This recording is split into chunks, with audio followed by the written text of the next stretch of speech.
Jackson says the recruiting war can take its toll. Sometimes, very hectic because I had to deal with a lot of phone calls, and sometimes I'm not able to get my work. And, it takes, some time off of me trying to study and get my work, and it's a problem sometimes. He wasn't playing for the Golden Eagles. I wasn't interested in going really, and it's no need to, keep somebody on, and that you don't want to go. So I felt that it was my duty to just tell them, that I wasn't really interested.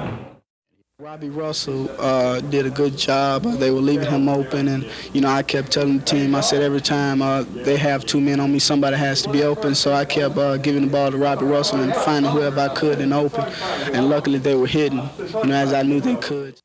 Robinson says you're still the better player, but how would you assess his game tonight?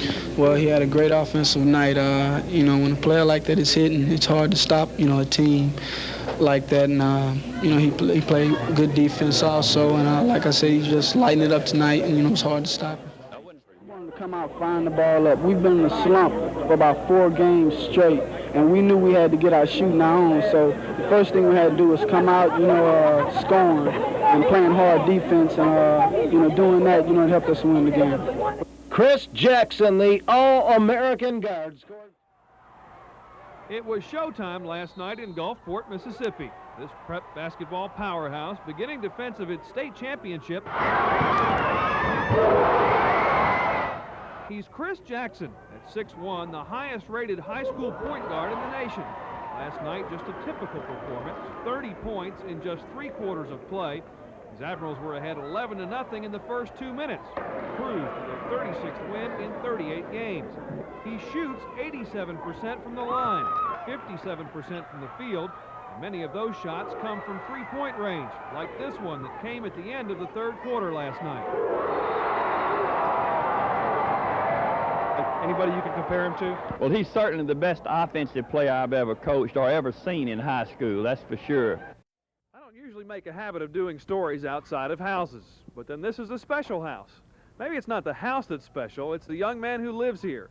He's Chris Jackson, point guard for Gulfport High School.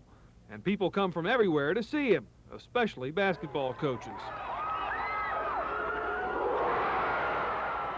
They want him to make his home at their school for the next 4 years because he's the top point guard prospect in the nation. I'm like a perfectionist. I don't like to do anything wrong, and I don't like to make mistakes, and I just work hard at what I'm doing. I want to be the best at what I'm doing. I don't think you smiled one time in the game last night.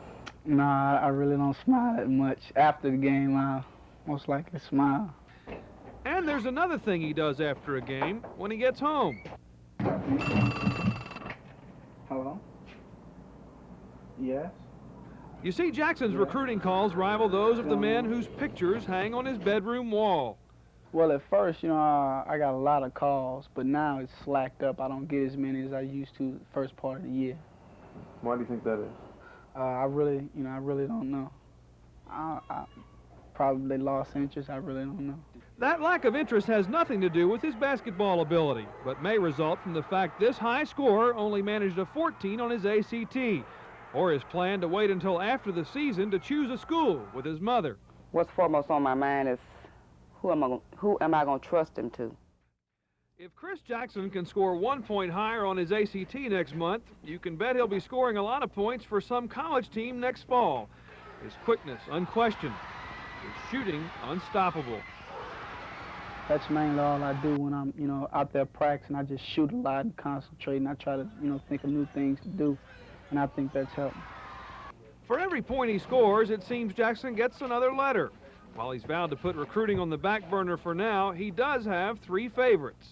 Yes, North Carolina, I'm looking at them a little bit in Georgetown and LSU also, I'm looking at them. It's interesting that the 3 schools you mentioned have such dynamic head coaches. Yeah, all of them, 3 best in the nation, head coaches. In Gulfport, Steve Schneider, Newsline Sports.